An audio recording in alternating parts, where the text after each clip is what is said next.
Witam Państwa bardzo serdecznie i bardzo się cieszę, że podczas kolejnego webinaru mogę się tutaj z Państwem spotykać.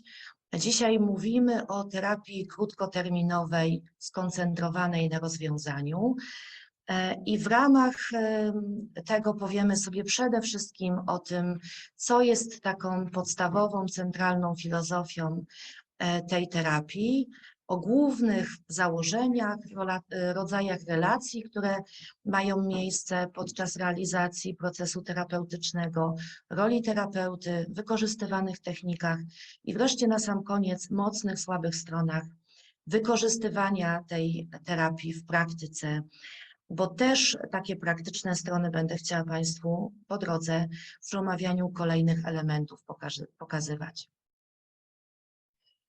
To, co wydaje mi się niezwykle istotne w myśleniu o terapii krótkoterminowej skoncentrowanej na rozwiązaniu, to są te słowa, które tutaj zamieściłam na pierwszym slajdzie. Pacjenci znają rozwiązania swoich problemów. Oni tylko nie wiedzą, że je znają. I to jest, myślę, podstawowe założenie, które powinno przyświecać każdemu, kto świadomie sięga po wykorzystanie tej terapii w swojej pracy, w swojej praktyce. Dlatego, że tych rozwiązań, jak zaraz powiem o tym szczegółowo, nie trzeba szukać gdzieś daleko. Te rozwiązania często są bardzo blisko, one są znane, niejednokrotnie też praktykowane na co dzień przez osoby, które tego wsparcia potrzebują, tylko zwyczajnie nie mają do końca tej świadomości, że te rozwiązania są w nich, są blisko nich, są przez nich wykorzystywane. Trzeba pomóc im je odnaleźć. Troszkę na początek na temat pewnych takich założeń, jak w ogóle terapia powstawała, jakie były jej początki. To tak dla Państwa wiadomości, być może do czytania, jeśli ktoś jest zainteresowany. Ja chcę podkreślić przy tej okazji to, że terapia skoncentrowana na rozwiązaniu kładzie taki nacisk na konkretne rozwiązanie w krótkim czasie, na poszukiwanie tego rozwiązania w dość krótkim czasie, a nie na taką ciągłą dyskusję, rozważania, zatrzymanie się nad samym problemem. Tutaj sam ten problem nie jest przy okazji pracy w tym nurcie, nie jest najważniejszy. I od 1990 roku ten nurt rozwija się także w Polsce jako podejście psychoterapeutyczne i poszukuje się takiego szerszego spojrzenia, szerszego wykorzystania też terapii skoncentrowanej na rozwiązaniach, nazywając ją troszkę szerzej, próbując w ten sposób podkreślić, że może mieć ona szersze zastosowanie nie tylko w podejściu terapeutycznym, czyli mowa tutaj o podejściu skoncentrowanym na rozwiązaniach, o edukacji skoncentrowanej na rozwiązaniach, praktyce, pracy socjalnej, czyli próbie wskazania też tych obszarów, nie tylko terapeutycznych, gdzie podejście to może być wykorzystywane. I to, co w zasadzie też przyświeca twórcom, co oni uznają za najważniejsze, to to, że w zasadzie twórcami tego podejścia są sami klienci. Dlatego, że to oni są uważani za ekspertów od swojej sytuacji, bo to oni tej sytuacji na co dzień doświadczają, to oni się z nią na co dzień zmagają. I to oni uczą w procesie, co działa, a co nie działa. To oni wskazują to, co może być wykorzystywane jako praktyczne, konkretne rozwiązanie danego problemu. Od nich można się tego uczyć, w zasadzie od nich taką wiedzę w procesie wspierającym powinno się czerpać. I teraz kilka słów o filozofii centralnej. To są 3 takie podstawowe założenia. Pierwsze z nich brzmi: jeśli coś działa, rób tego więcej. Czyli zwyczajnie warto jest powtarzać te działania, te czynności, te zachowania, te praktyki, co do których mamy takie przekonanie, że rzeczywiście nam pomagają, że nas wspierają. Warto je powtarzać, jeśli przynoszą korzyść. Kolejne założenie: jeśli coś nie działa, rób coś innego. Czyli niezwykle istotna jest ta świadomość tego, co nam nie przynosi korzyści, co nas nie wspiera, co nie działa. I warto tak po prostu, choć wiem, że pewnie brzmi to bardzo prosto, ale warto zaprzestać robienia tego, co jest nieskuteczne. Warto wtedy się zatrzymać, na moment zwolnić, po prostu przyjrzeć się, niekiedy próbować przyjrzeć się też z pewnym dystansem. W tym może być niezwykle pomocny terapeuta wspierający, czyli spojrzeć trochę z innej perspektywy i zastanowić się, w którą stronę, w jaki sposób, do czego zmierzamy i poszukać tego innego rozwiązania. Czasami to może być bardzo proste rozwiązanie, aż wydaje nam się, że jest pewnie zbyt proste, żeby okazało się skuteczne, ale może tak właśnie jest i niepotrzebnie szukamy bardzo daleko. Czyli jeśli nieskuteczne działania podtrzymujemy, to te działania będą także podtrzymywały istnienie problemu. Warto poszukać nowego rozwiązania.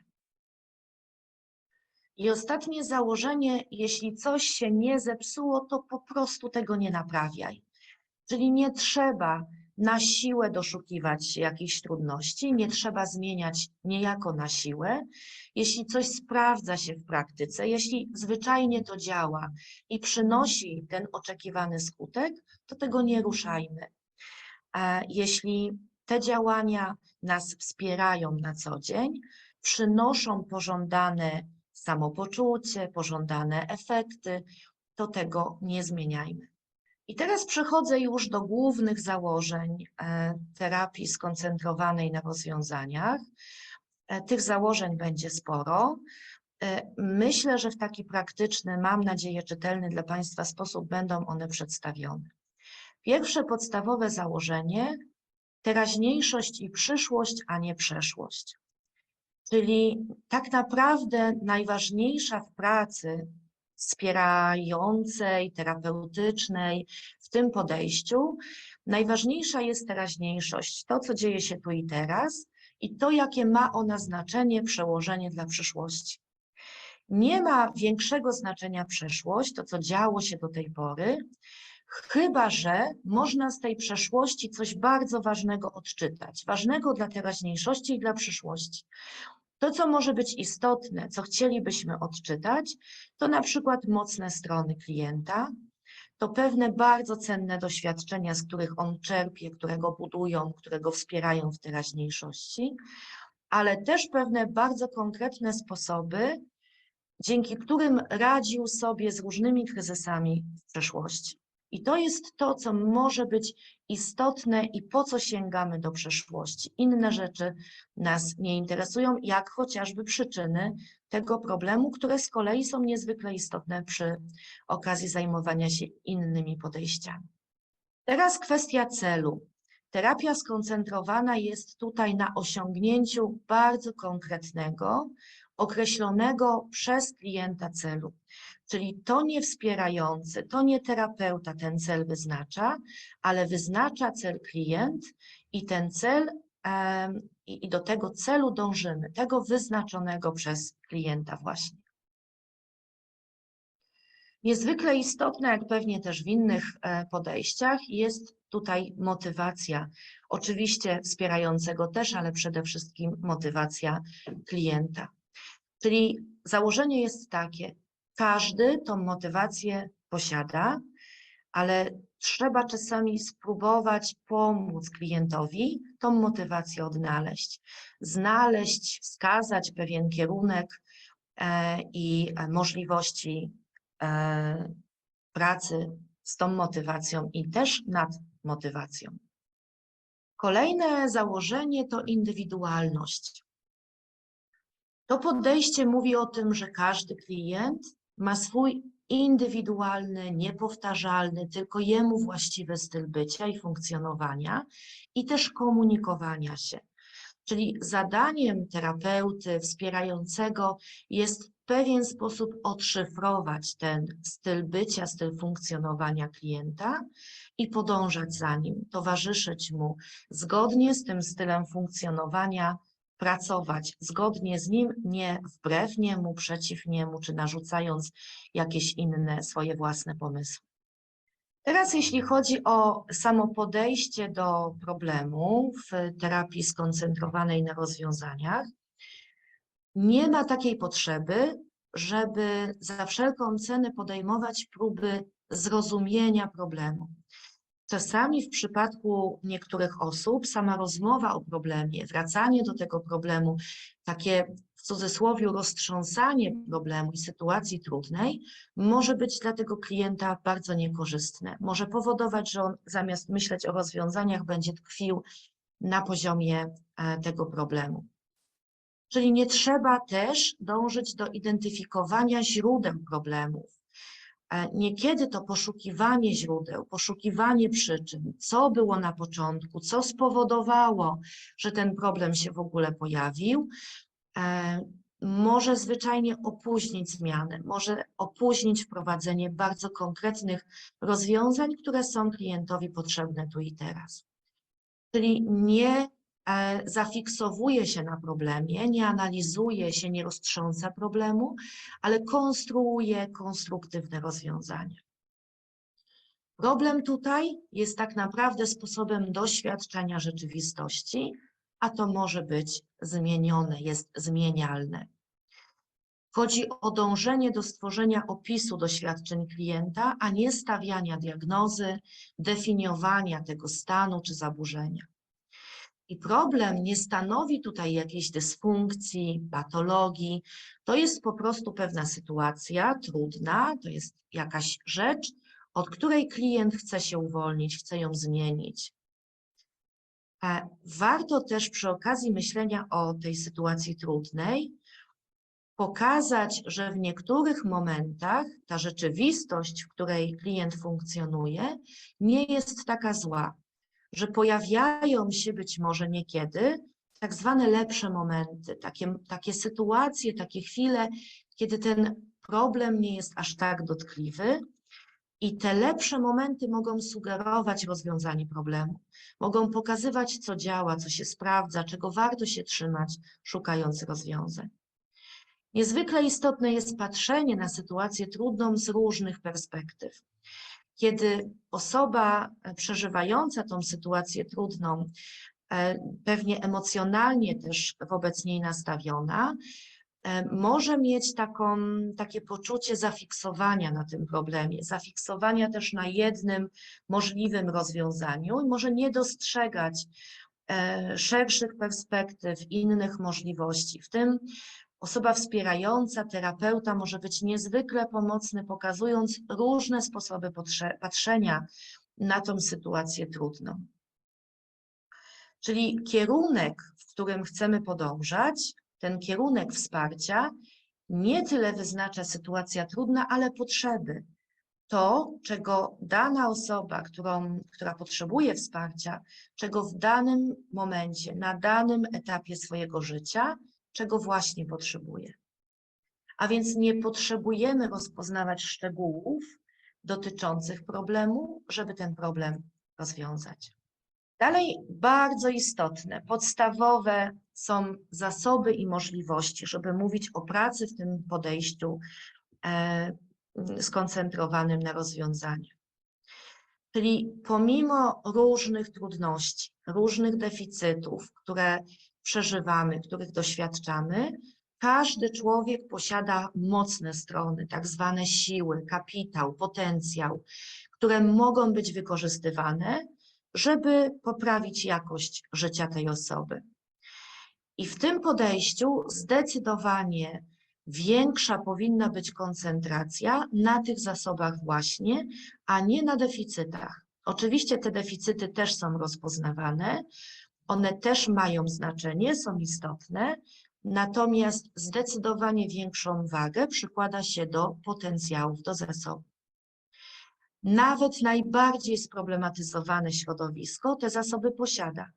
I czasami osoba, z którą pracujemy, może nie być ich świadoma, może mieć trudność, żeby je odnaleźć, żeby je zdefiniować i rolą wspierającego jest tutaj te zasoby ujawniać, odkrywać, też w jakiś sposób uświadamiać klienta, że on je posiada, że czasami są naprawdę na wyciągnięcie ręki, a mogą być niezwykle pomocne w przeprowadzeniu zmiany.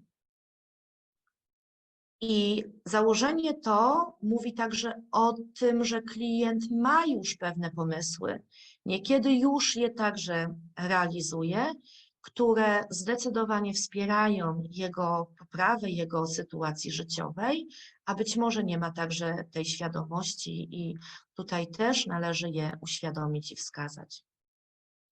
Niekiedy już klient jest w trakcie rozwiązywania tego problemu, podejmuje bardzo konkretne działania, żeby zmienić swoją sytuację życiową i w tym działaniu trzeba go wzmocnić. Te pewne działania trzeba uwypuklić, pokazując, że one już zbliżają go do pokonania tej sytuacji trudnej, z którą się mierzy.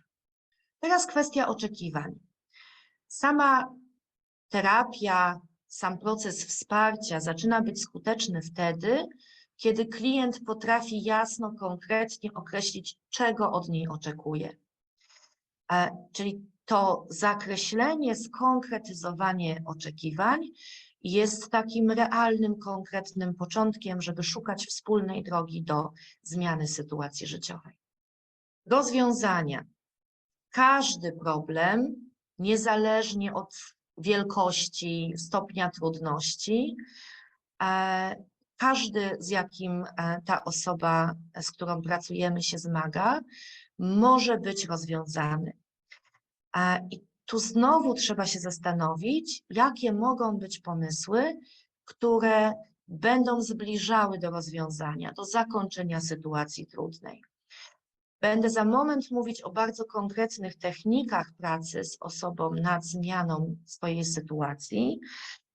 Jedną z nich jest takie pytanie o wyjątki, czyli zbadanie tej sytuacji, tych sytuacji w życiu, kiedy ten problem tak nie doskwiera, kiedy klient czuje się lepiej i próba wypracowania pewnych działań, żeby te wyjątki stały się coraz częstsze, żeby klient potrafił wykonywać te działania częściej, żeby umiał więcej podejmować takich działań, które będą dla niego korzystne.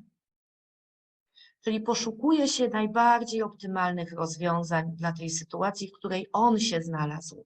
On jako indywidualny byt nie ma tutaj gotowych recept, które są do zaaplikowania u wszystkich. Każda sytuacja wymaga indywidualnego pochylenia się nad nią, indywidualnych rozwiązań. I znowu, tak jak wspomniałam na początku, podkreślam ten fakt traktowania klienta jako eksperta od swojej sytuacji. To on tutaj wyznacza cele, to on ocenia postępy, nie terapeuta, nie wspierający, to klient ocenia, czy w jego poczuciu rzeczywiście ta sytuacja się zmienia, czy są konkretne efekty podejmowanych działań. To, co niezwykle istotne, to też klient decyduje, w którym momencie ta terapia, to wsparcie powinno być zakończone, czyli to on definiuje, kiedy problem został rozwiązany, kiedy dalsze spotkania po prostu nie są już mu potrzebne. To klient rozstrzyga, czego potrzebuje i co mu jest potrzebne. Wreszcie zakłada się, że klient posiada też już niezbędne narzędzia, te mocne strony, zasoby, wiedzę, pewne kompetencje, które będą mu pomagały w procesie zdrowienia, czyli pokonywania tej sytuacji trudnej, w której się znalazł. Oczywiście niezwykle ważna w tej relacji między wspierającym a wspieranym jest taka partnerska relacja oparta na współpracy.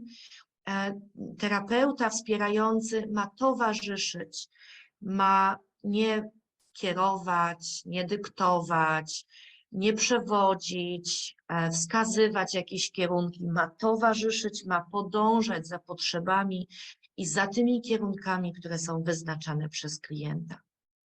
Mała zmiana.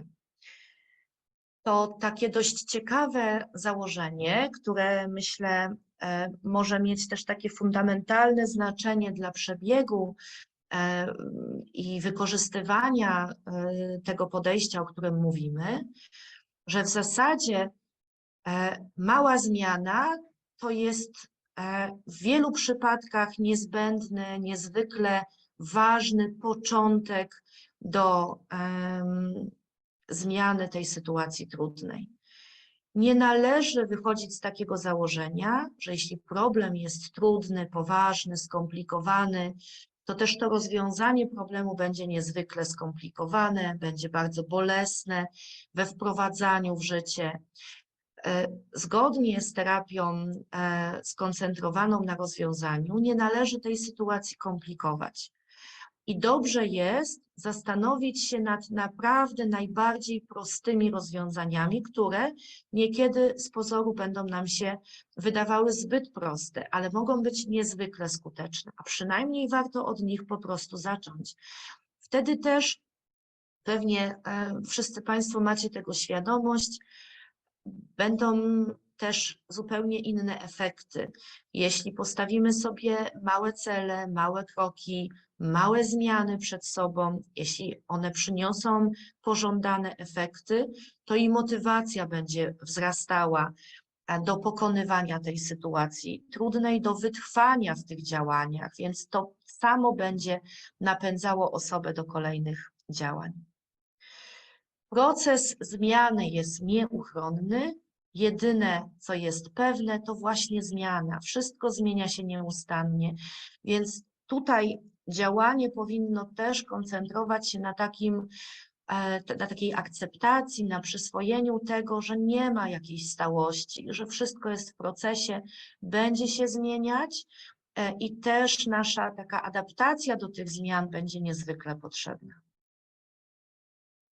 Czyli niekiedy naprawdę niewiele potrzeba, by uruchomić własne zasoby, kompetencje, by jednostka samodzielnie mogła poradzić sobie z tą sytuacją trudną, której doświadcza. Te małe zmiany mogą wywoływać zmiany większe. Mogą być początkiem zmian kolejnych, dalszych, bardziej kompleksowych, wylewających się na kolejne obszary życia klienta. Mała zmiana jest jak śnieżna kula. Wystarczy wprawić ją w ruch, puszczając z ośnieżonego zbocza, a później usunąć się w odpowiednim momencie na bok. I to usunięcie się na bok ze strony terapeuty wspierającego, to też jest, myślę, bardzo trudna, ale bardzo potrzebna umiejętność, żeby w dobrym momencie ocenić, na ile jeszcze jesteśmy potrzebni. Tak jak wspomniałam, o tym końcu procesu wspierającego decyduje też klient, ale terapeuta wspierający powinien być czujny, żeby ta pomoc, wsparcie, towarzyszenie nie przerodziło się w pewnym momencie w jakąś formę zależności. Jeśli chodzi o czas, jak sama nazwa wskazuje, zakłada się, żeby terapia była jak najkrótsza.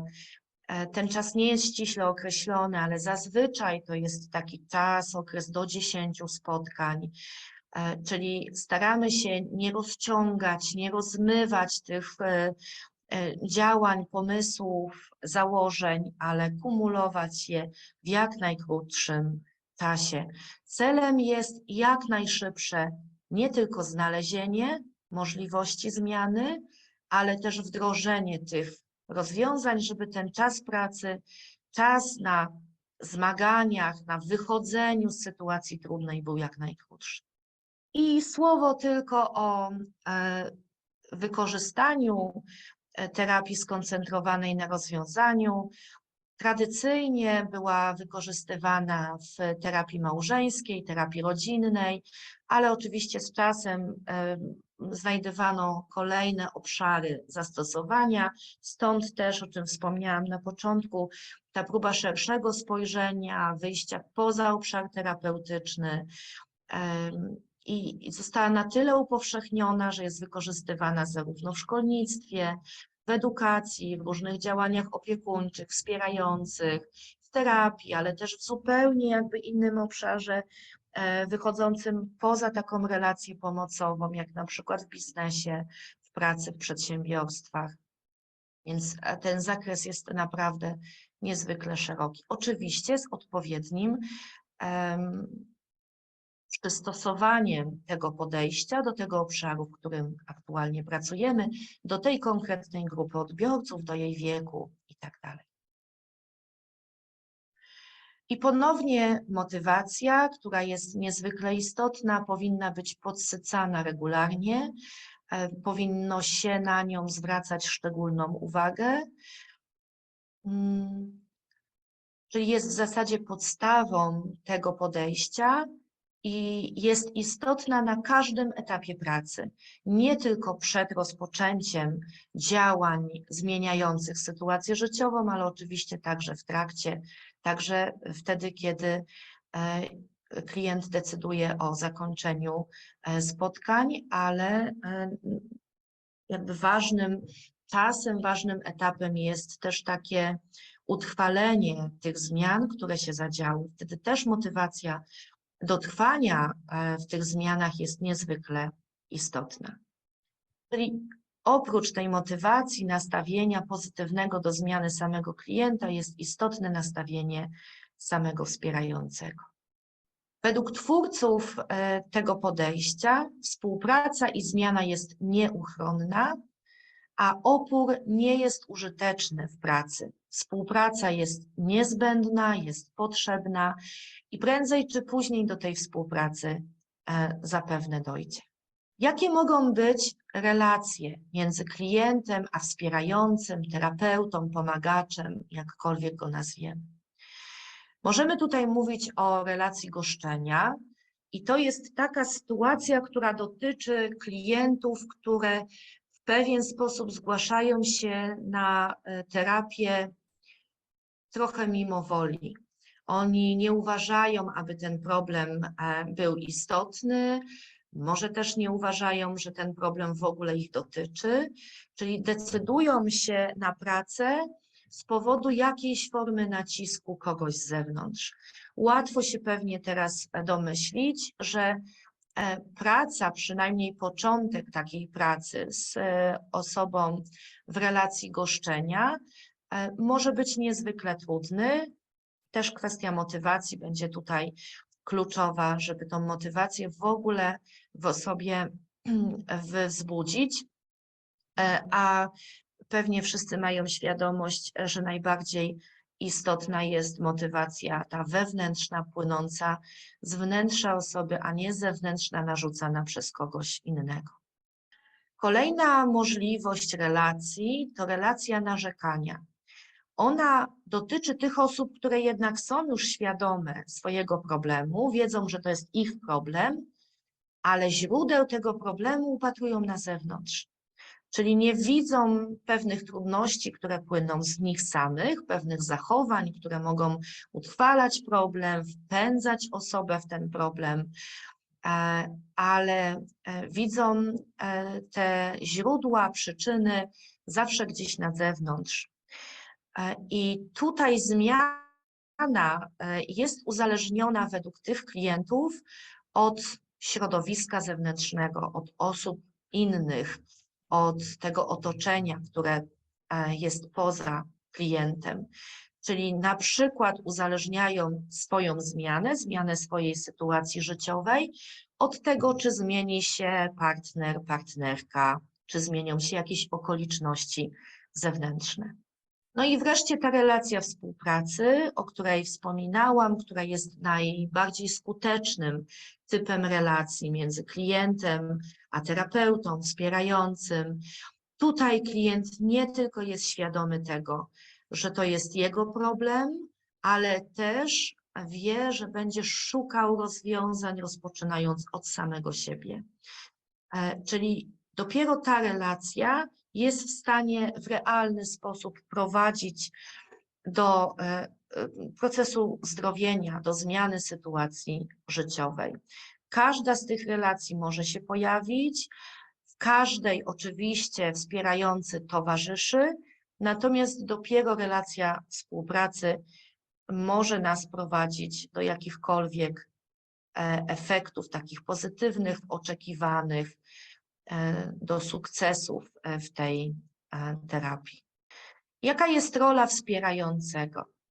Przede wszystkim jest odpowiedzialny za zbudowanie takiej partnerskiej, symetrycznej, równorzędnej relacji między nim a osobą, którą będzie wspierał.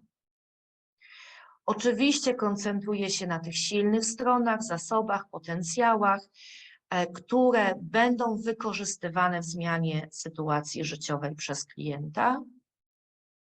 Nie prowadzi, nie sugeruje, nie wskazuje, nie daje gotowych recept, gotowych rozwiązań. Nie zatrzymuje się też na problemie, nie analizuje źródeł tego problemu z przeszłości. Koncentruje się na teraźniejszości i na tym, jaki będzie miała wpływ na przyszłość. I próbuje klientowi uświadomić poprzez oczywiście odpowiednio prowadzoną rozmowę, spotkania, poprzez bardzo konkretne techniki, które wykorzystuje, uświadamia, że ten klient tak naprawdę posiada już wszystkie niezbędne zasoby i wiedzę potrzebne do rozwiązania tego problemu. Czyli powtórzę, to klient jest najlepszym ekspertem, najlepszym znawcą samego siebie i to on wie, co tak naprawdę będzie mu pomocne. No i to klient wyznacza cele terapii i poprzez współpracę dąży do ich realizacji. Teraz przechodzimy do bardzo konkretnych technik, które są wykorzystywane w podejściu skoncentrowanym na rozwiązaniach.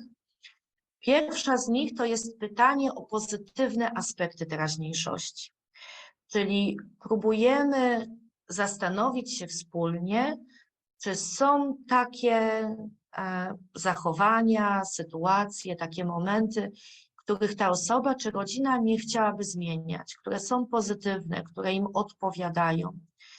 Czyli takie sprawdzanie, taka diagnoza, rozpoznawanie aktualnego miejsca, w którym ta osoba w danym etapie, na danym etapie życia, w danym momencie się znajduje.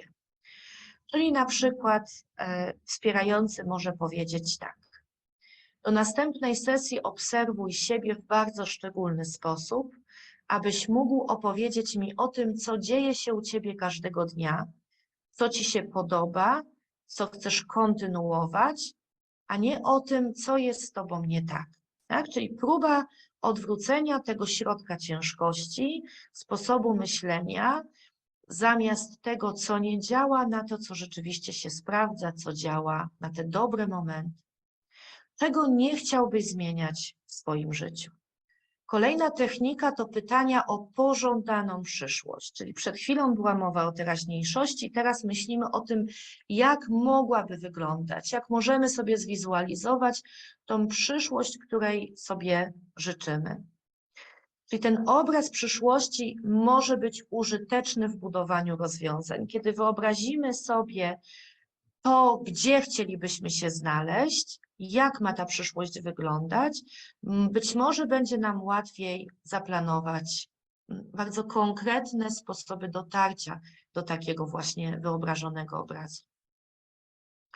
Jedną z takich technik służących budowaniu tego obrazu przyszłości jest pytanie o cud. O tym za chwilkę w bardziej szczegółowy sposób jeszcze opowiem. Możemy pytać o stopień skali, który odpowiadałby dobremu zdrowiu, czyli na jakim poziomie skali wiedziałbyś, że nie potrzebujesz już tych sesji. Czyli znowu wracamy do takiego wyobrażenia bardzo konkretnego, co musiałoby się wydarzyć, żebyśmy poczuli, że zmiana została dokonana, że te sesje, te spotkania nie są już potrzebne. Czasami jest tak, że jeśli nie wyobrazimy sobie tego konkretu, co się wydarzy, co będę czuł, czego będę doświadczał, jak się zmieni moje życie, żebym uznał, że ta zmiana się zadziała, że ta sytuacja się zmieniła, poprawiła, że mam inną jakość życia. Jeśli sobie tego nie zobrazujemy, ale też nie skonkretyzujemy, może być tak, że trwamy w tym działaniu zmieniającym i do końca w dobrym momencie nie dostrzeżemy nawet, że ta zmiana tak naprawdę już ma miejsce, że to już jest inaczej niż było, że to już jest sytuacja, która nam odpowiada. Pytania o rozwiązania. Czyli pytamy o takie strategie, o takie działania, które były podejmowane, które okazały się produktywne, kreatywne, które pomagały w radzeniu sobie z problemem. To jest jeden z tych momentów, o których wspominałam, kiedy warto jest sięgnąć do przeszłości. Czyli pytamy o wszystkie te sposoby, które kiedyś się sprawdzały. I tak należy tę rozmowę prowadzić, żeby nawiązując do problemu, wciąż pozostać skoncentrowanym na szukaniu rozwiązań. Czyli szukamy w ten sposób jakiegoś innego znaczenia tego problemu, być może jakiegoś bardziej konstruktywnego, użytecznego. Warto tutaj się skoncentrować na tym, żeby może nieświadomie nie pozostać, nie zatrzymać się na zbyt dużej, intensywnej analizie samego problemu. Wracanie do problemu nam jest potrzebne po to, żeby szukać rozwiązań. Ta rozmowa może też nas pokierować w stronę potrzeb, czyli wskazać te potrzeby, które są niezaspokojone, te, z którymi osoba ma największą trudność, żeby je zaspokoić. Czasami może być to wyjątkowo trudne, żeby w ogóle te potrzeby zlokalizować, żeby sobie je uświadomić, żeby zdać sobie też sprawę z tego, że mam prawo mieć takie potrzeby. Trzeba klienta w tym oczywiście też wzmocnić. I te pytania o to, jak klient do tej pory radził sobie z sytuacją trudną, będą mu pomagały odkrywać sposoby, które się sprawdzają, ale też będą mu pokazywały i wzmacniały to, co do tej pory wykorzystywał, to w jaki sposób sobie do tej pory radził, czyli będą wzmacniały jego zasoby, wskazywały na te zasoby, które już były przez niego wykorzystywane. Być może niekiedy warto wrócić do tych pomysłów, które już klient wcielał w życie w przeszłości. Warto pytać, czego klient by sobie życzył w zamian, zamiast tego problemu, czym chciałby swoje życie też wypełnić. Czyli powtórzę, nie trzeba wiedzieć, jaki ten problem był, żeby znaleźć rozwiązanie, adekwatne rozwiązanie. Tu mogą się pojawić pytania takie jak, jakie strategie, jakie działania pomagały, jakie działają na uspokojenie, co cię wtedy odprężało, co pomagało ci poczuć się normalnie i tym podobne. Teraz kolejna technika to pytania o wyjątki i warto tutaj kolejny raz docenić te działania, które klient już do tej pory podejmował w przeszłości i szukamy tych momentów w życiu, w różnych okresach życia klienta. Być może tych momentów nie było zbyt wiele, ale z pewnością takie się pojawiały. Czasami trzeba dość mocno się tych momentów naszukać, ale warto je odnaleźć. Te, kiedy było dobrze, kiedy klient nie odczuwał trudności. I warto się wtedy zastanowić, jakie czynniki na to wpłynęły, jakie były okoliczności, co się wtedy działo, jaki był kontekst, że czuł się lepiej. Czyli pytamy o to, co się sprawdziło, co było pomocne. Podejście, o którym mówimy, zakłada, że sama historia życia klienta jest kopalnią wiedzy o jego zasobach i już dotąd zebranym doświadczeniem. Nie trzeba nowych doświadczeń niekiedy. Czasem warto z tych doświadczeń, które już klient posiada, skorzystać.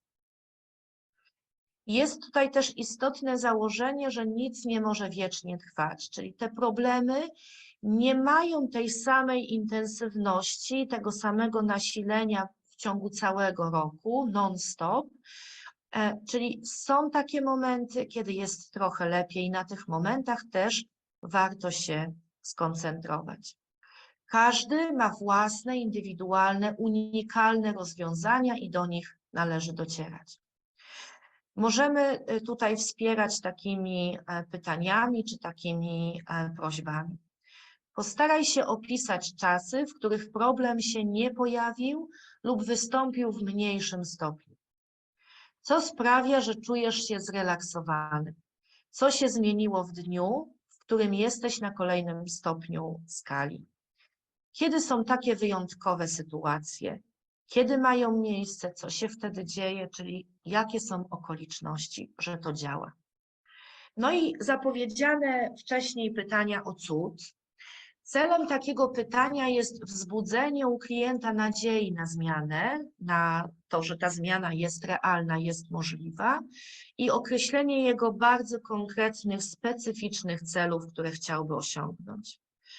Bardzo ważne jest to, żeby ten obraz nie był zamazany, żeby ten obraz po cudzie, czyli wydarzy się cud i jak wtedy będzie wyglądało Twoje życie, żeby on był jak najbardziej skonkretyzowany, niemalże w takim aspekcie behawioralnym.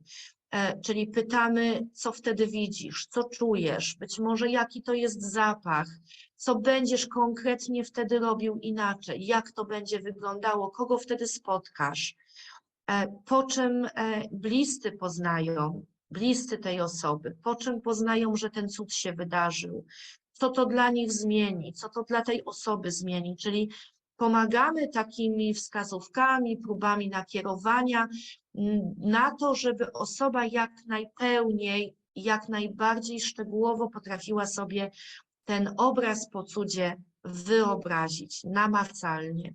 Dopytujemy, poszerzamy, pogłębiamy, pytamy co jeszcze będzie inaczej, jak jeszcze będzie to wyglądało. Możemy kierować tutaj tą rozmową w następujący sposób.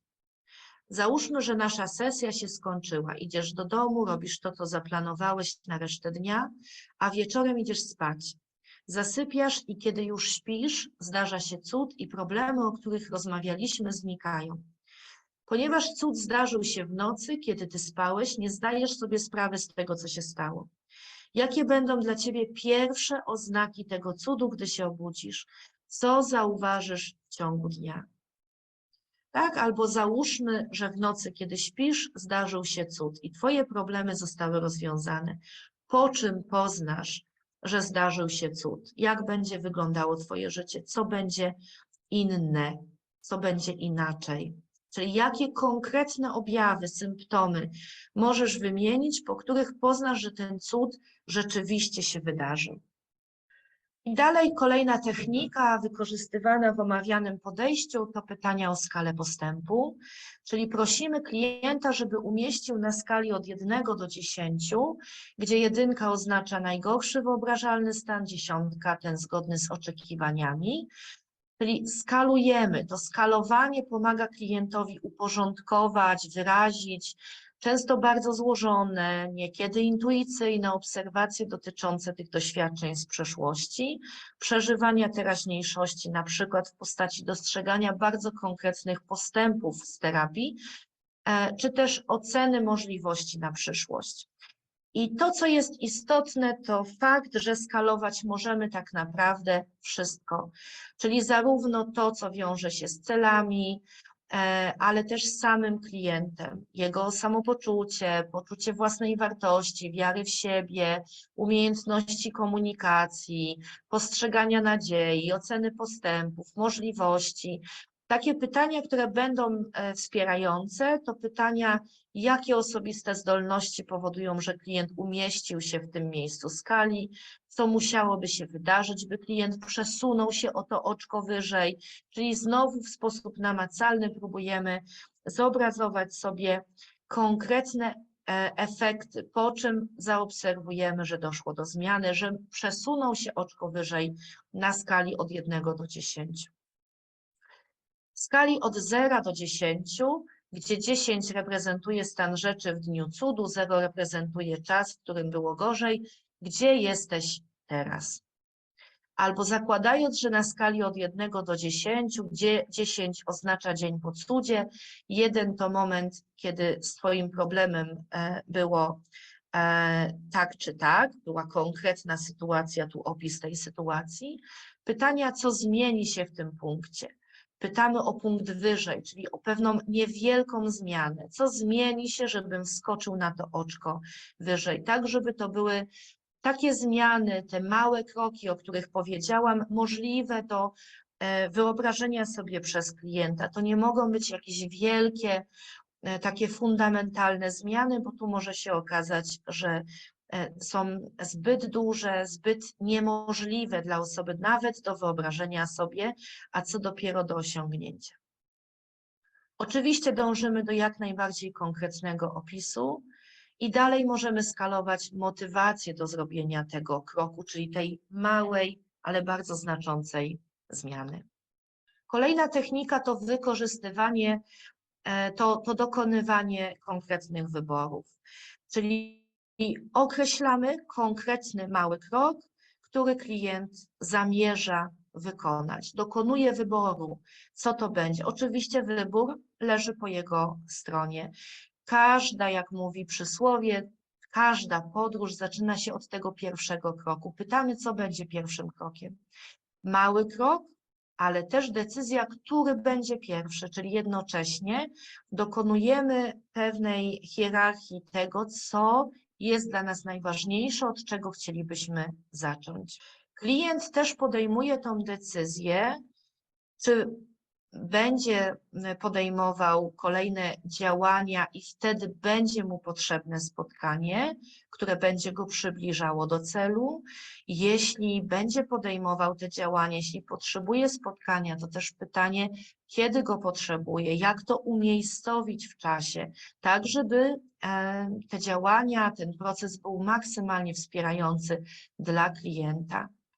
I powtórzę, choć o tym myślę wspominaliśmy już nie raz, oprócz niezwykle istotnego celu, który należy maksymalnie skonkretyzować, trzeba określić konkretny sygnał osiągnięcia tego celu, czyli konkretnych objawów, po których rozpoznamy, że ten cel został osiągnięty, że doszło do konkretnej zmiany. Czyli próbujemy sobie na początek wyobrazić, scharakteryzować tą przyszłość bliższą, ale też dalszą, preferowaną przyszłość, czyli tą po zmianie, tą, kiedy ta sytuacja trudna nie będzie już klientowi doskwierać. No i oczywiście pracujemy na zasobach, rozmawiamy o możliwościach, wskazujemy te aspekty życia, te elementy, które tkwią w nas, ale też pewne siły, które tkwią w środowisku, w społeczności lokalnej, w najbliższych, które mogą być wspierające w rozwiązywaniu problemu. Akcentujemy, wzmacniamy te mocne strony. Czasami klient potrzebuje takiego przekonania, wzmocnienia, takiego realnego poczucia, że te kompetencje posiada, że zmiana jest możliwa. I próbujemy kierować klienta w stronę takiej rozmowy wolnej od problemów, czyli tej pokazującej jego jako człowieka, który posiada swoje wartości, marzenia, który ma za sobą sukcesy, wzmacniając go tym samym, pobudzając, wciąż podsycając jego motywację do zmiany. Bardzo ważne jest tutaj komplementowanie, ale też istotne, żeby to komplementowanie nie było oderwane od rzeczywistości, żeby ono rzeczywiście było oparte na realnych zasobach klienta, czy to jego indywidualnych, osobistych, czy to tych, które też są dostępne dla niego w jego środowisku, w jego najbliższym środowisku życia. I już na podsumowanie kilka słów o podstawowych zaletach terapii skoncentrowanej na rozwiązaniach.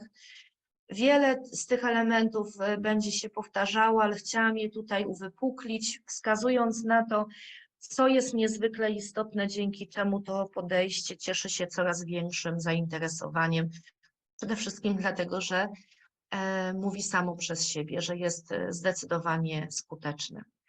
Czyli nie zagłębiamy się na przeszłości, rezygnuje się tutaj z takiego podejścia, że na terapię, że wsparcia potrzebuje tylko osoba, która doświadcza jakichś zaburzeń, choroby, wsparcia niekiedy na różnych etapach swojego życia potrzebują osoby, które po prostu przeżywają jakieś konkretne trudności. Nie musi to być jakiś bardzo kompleksowy problem, jakaś sytuacja, która towarzyszy tej osobie od bardzo długiego czasu. Oczywiście rezygnuje się tutaj z etykietowania, przypisywania jakichś konkretnych łatek. Nie ma tutaj takich schematycznych podejść, jakichś gotowych recept, jak pracować z taką osobą czy z taką. Jest absolutnie indywidualne podejście. Szybkość tego wsparcia, koncentracja na szybkich rozwiązaniach, skutecznych, zamiast takiego zastoju na etapie roztrząsania problemu. Skupienie się na tu i teraz, na przyszłości, absolutne wzmacnianie, poszukiwanie zasobów klienta, budowanie poczucia wartości, odkrywanie potencjałów.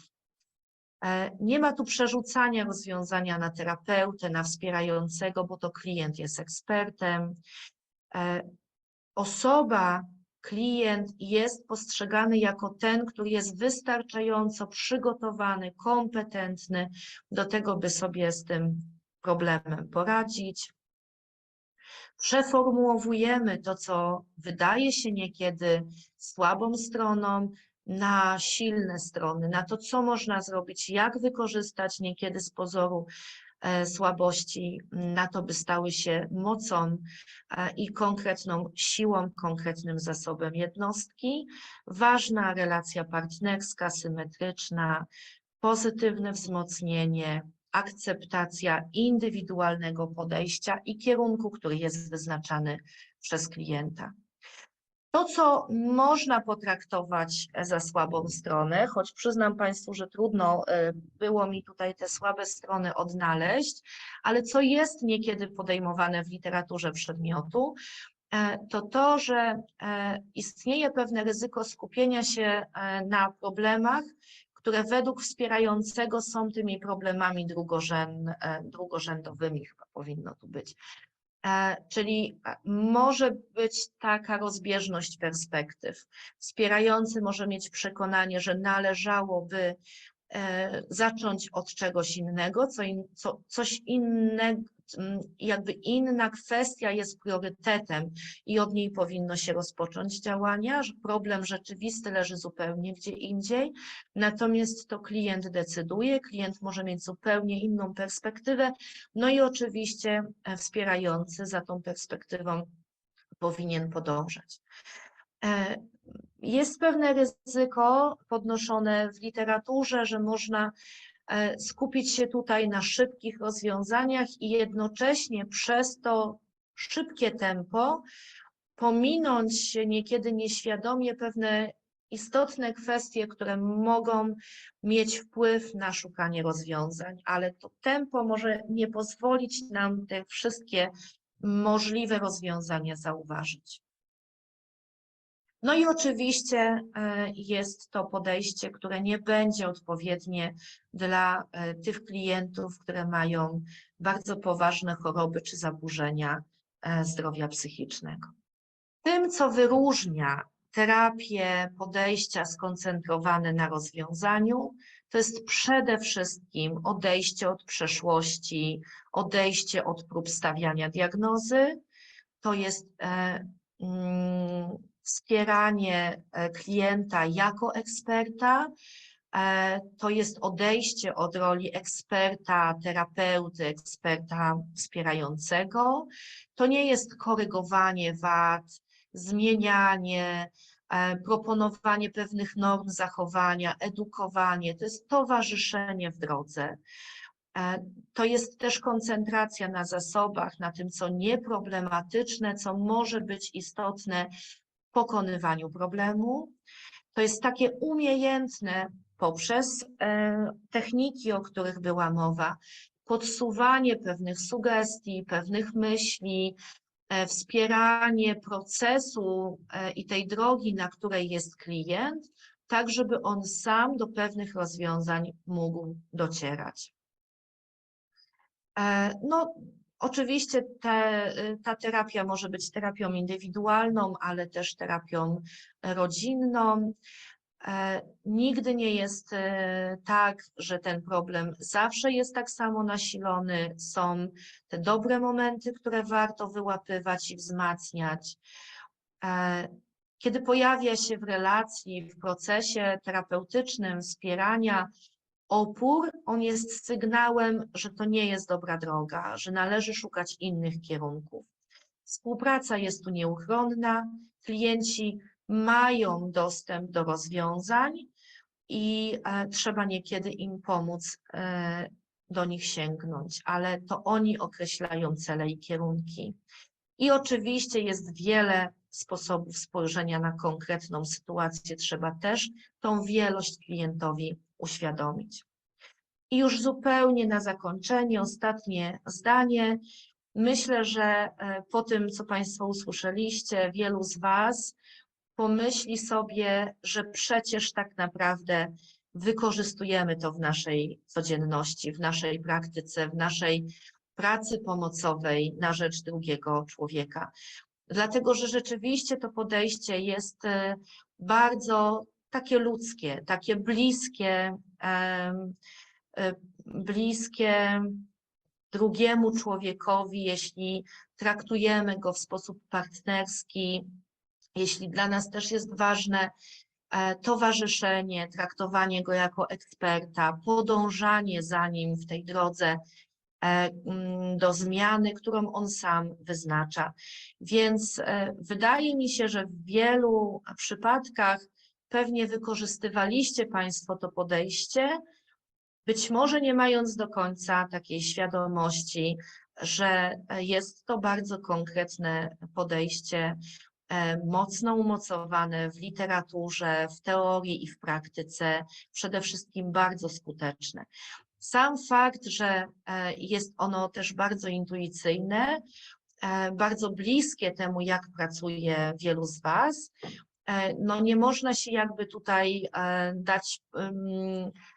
ponieść takiemu przeświadczeniu, że nie wymaga ono odpowiedniego przygotowania, bo wiele z tych działań, które podejmujemy często intuicyjnie, musi mieć to zaplecze, konkretne doświadczenie, konkretne przygotowanie, świadomość, wiedzę merytoryczną i praktykę, żeby było wykorzystywane, wprowadzane w tą relację we właściwy sposób, który będzie absolutnie dla osoby wspierający, a nie utrudniający, co niekiedy też niestety ma miejsce, kiedy nie do końca działamy profesjonalnie z różnych powodów, by to nie były działania utrudniające proces zmiany osoby, z którą pracujemy.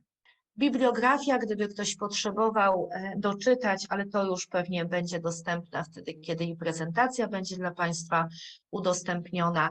I ja oczywiście niezmiennie zachęcam do kontaktu, który też jest tutaj podany, gdyby ktoś z Państwa w przyszłości potrzebował do czegoś nawiązać, o coś dopytać, wrócić do pewnych kwestii. Ja jestem, jeśli będę pomocna, to zachęcam do tego kontaktu. Bardzo Państwu dziękuję.